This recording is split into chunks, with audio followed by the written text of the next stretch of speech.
Namaste everyone, Mrs. Mohan again here for you. So as stated in your previous worksheet, today is the day we are going to discuss the questions that were posted to you that came up with the title Concept Builders.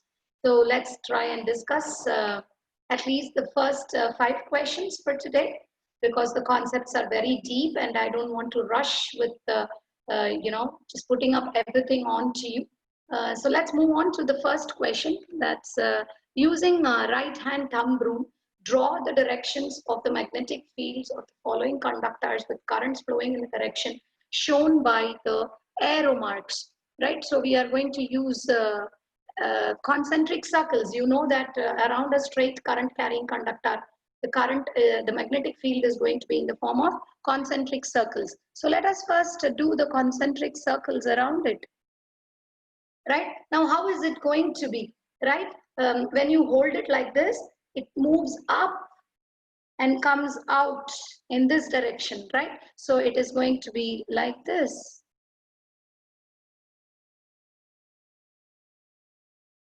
Are we right, children?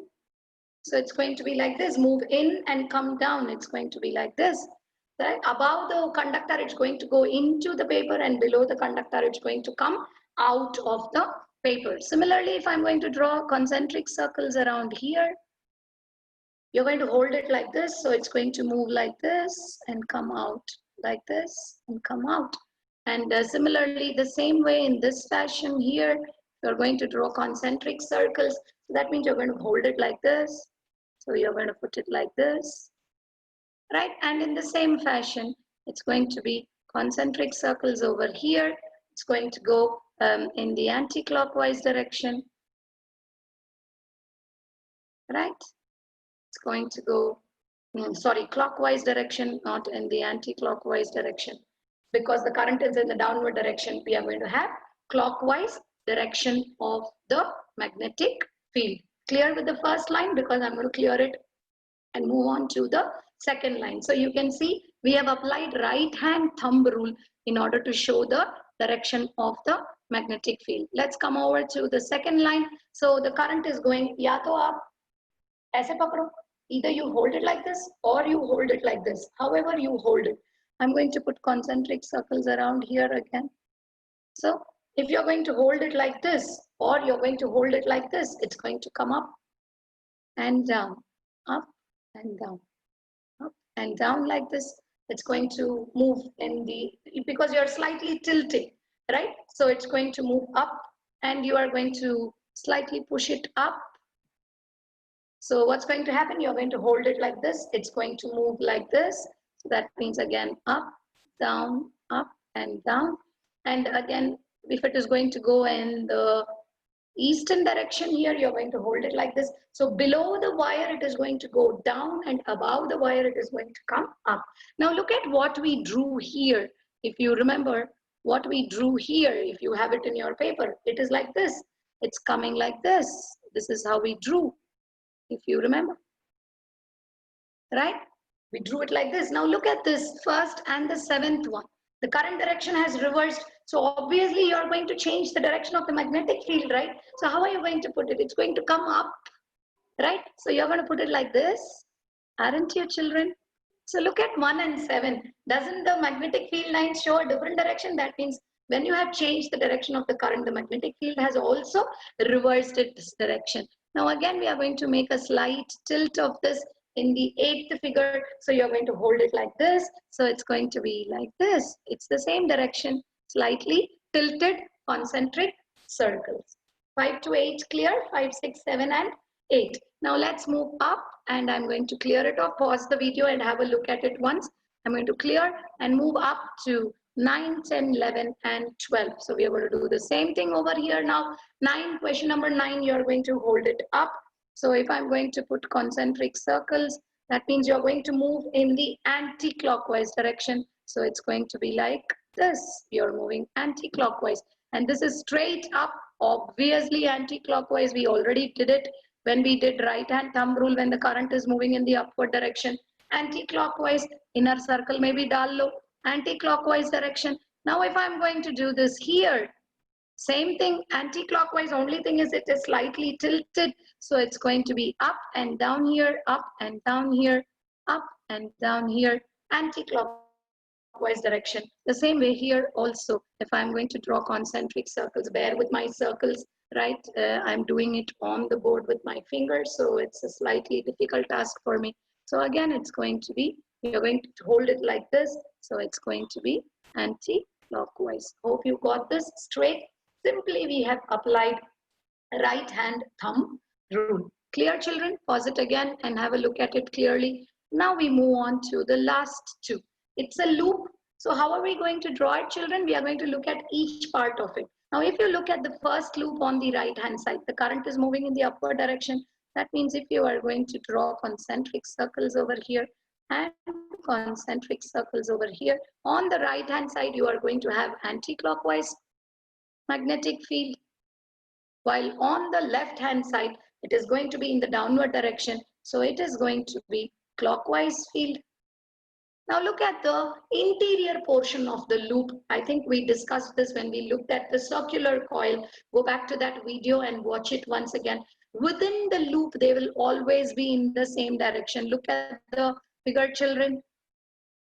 Right, within the loop they are all moving in the downward direction, whether it is left hand side or right hand side. It is moving into, suppose assuming that your loop is placed like this. You look at my bangle. Let us assume that you have your paper on the table, sleeping on the table, and your bangle is, the ring is on the table. That means your field lines are going into the loop, down the loop.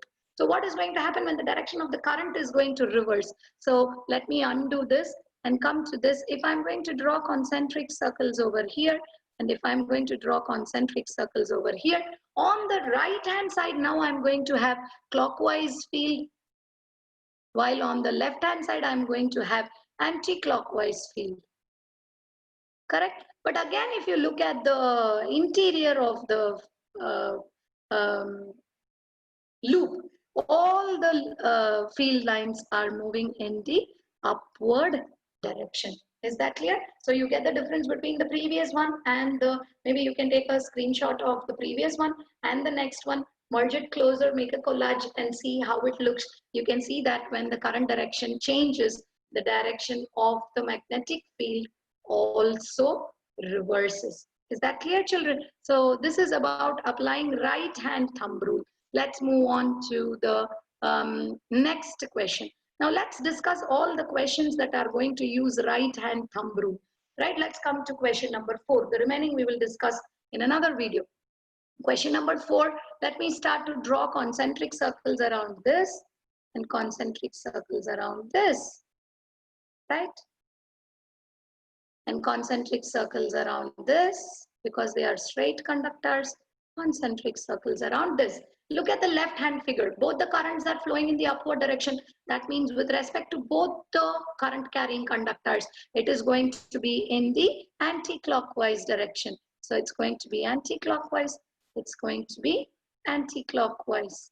Now look at the interior portion of the two wires, children. Look at loop due to I1. It's moving up. Well, look at the loop due to I2. It's moving down. So that means the fields are opposite to each other. That means they are unlike poles. And that is the reason they are attracting. Let me reiterate. Look at the magnetic field lines of I1 between the two wires.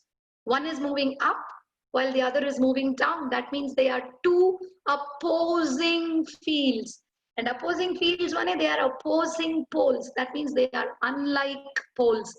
They attract each other. So two straight conductors carrying current in the same direction are going to attract each other. Whereas look at the right hand side figure. The first wire, that is I1, is carrying current up. So that means it is anti-clockwise. And look at the second one. It is moving down. So it is clockwise. Right? So look at the arrow marks inside. They are both, they are supporting fields, right? That means they are going to be like poles, same poles. Then only the field will add up, right? Field is a vector quantity. So they are going to be in the same direction. That means same poles. And what will like poles do? They will repel each other. So current carrying, two straight current carrying conductors carrying current in the opposite direction will push each other apart, while carrying current in the same direction will attract each other closer to themselves. Is that clear, children? Pause it, try to understand it, and then we will move on to the next question. We are moving on to, again, straight current carrying conductor. That is question number 6. Now they say that the current is flowing from east to west. So how will the field be above and below? Let's try to draw concentric circles. Current is moving in this direction. So if I'm going to draw concentric circles, if you're going to hold it, it is going to go into the plane of the paper above the power line and out of the plane of the paper below the power line. So it's going to come out like this, in and out. I'm sorry, in and out. Is that clear? So how are you going to write it? That's more important. So what are you going to say? Below the power line, it is outwards, perpendicular to the plane of the paper. This is how you are going to write it, children. Please understand.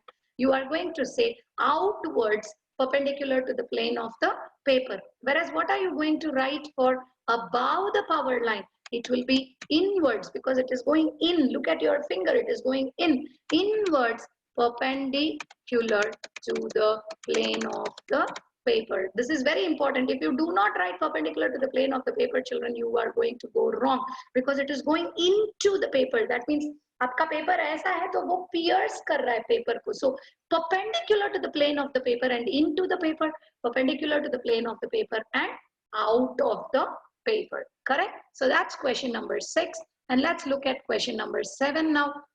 The magnetic field associated with a current carrying straight conductor is in the anti-clockwise direction. So I'm going to draw it. Let us say I'm going to draw it in the east-west direction. So this is west for us and this is east for us. So if the current carrying conductor has a field in the anti-clockwise direction माने ऐसे ऐसे है ना, ये ऐसे आ रहा है, ऐसे ऐसे. So that means just now we saw above, you're holding it like this, right? Anti-clockwise, like this, right? It is moving in the anti-clockwise direction. So it is moving out like this. So that means the current is moving towards west. Whereas if it is north, south and anti-clockwise, हमें already पता है, north, south and anti-clockwise माने it is going in the upward direction. We just saw it now above. So it is in the upward direction. So clear, children? So that's about our 7th question. Now we move on to our 8th question, which is going to be the last question for today's session. The remaining question we will be discussing in another video. So let us understand it very clearly, right? Look at this bar magnet, right? When I am looking at this bar magnet, look at the needle. The needle ka north pole is facing away from the bar magnet. That means this X denotes north pole. That is why north is getting repelled. So obviously this is south pole. That means my magnet will always point towards the south pole. So the needles will be given direction like this. Correct? Now look at the next one. Current is flowing in the downward direction. So obviously your field is going to be clockwise. So you are going to put your arrow marks clockwise. Right? Clockwise. Sorry about this arrow mark. It's very bad. So maybe I should show it like this. So it moves in a clockwise direction. Now look at the third figure. Current is going into the plane of the paper. So that means you're going to hold it like this. Right? You're going to hold it like this, right? So it's going to be, look at it. Just hold it like this and see. It is going to go in the clockwise direction. So that means it is going to be like this. You're going to put your arrow marks like this. Is that clear, children? All these questions based on Maxwell's right hand thumb rule. Is that clear? I'm going to clear the board again. And I'm going to move into my mouse. So what are the questions that we saw? Try and do on your own. Question number 1, we did all the figures including the loops. And we did question number 4, which is talking about justifying attraction and repulsion between two wires. Question number 6, question number 7, and question number 8. So we have discussed 5 questions. Now let's get this very clearly. Right? I'm talking to you over a recorded video. This is not a classroom where you cannot stop me. Now here, if you feel it's enough, just pause. Stop me. You can do that, right? You can play me at the tips of your fingers. Just play me. You do not want it. You felt it's enough. Stop me. Pause me.